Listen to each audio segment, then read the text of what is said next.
அண்மைச் செய்தி. விழுப்புரம் மாவட்டம் தைலாபுரத்தில் உள்ள ராமதாசின் வீட்டிற்கு தனியார் துப்பறியும் நிறுவனத்தினர் ஆய்வு மேற்கொள்ள வருகை தந்துள்ளனர். வீட்டில் தனது இருக்கைக்கு அருகே ஒட்டு கேட்கும் கருவி இருந்ததாக ராமதாஸ் குற்றச்சாட்டு ஒன்றை முன்வைத்திருந்தார். அதைத் தொடர்ந்து தற்போது அவரின் வீட்டிற்கு துப்பறியும் குழுவினர் ஆய்வு மேற்கொள்ள வருகை தந்துள்ளனர்.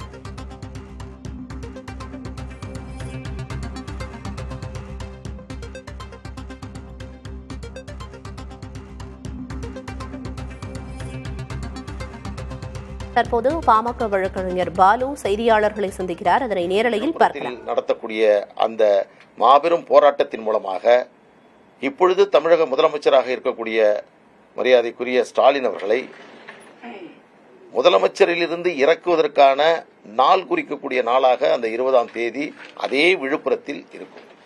அதுதான் எங்களுடைய நோக்கம். வன்னியர்களுக்கு செய்திருக்கக்கூடிய துரோகம் என்பது சாதாரணமானதல்ல. பிற்படுத்தப்பட்ட ஆணையத்தை அமைப்பதற்காக அவர் முயற்சி மேற்கொண்டார். உச்சநீதிமன்றம் சொன்னது 20 விழுக்காடு இடஒதுக்கீட்டிலிருந்து வன்னியர்களுக்கு பிரித்துக் கொடுக்க வேண்டும் என்று சொன்னால் நீங்கள் உரிய தரவுகளை திரட்டி அதன் மூலமாக அதை கொடுப்பதில் எந்த தவறும் இல்லை என்று உச்சநீதிமன்றம் தெரிவித்தது.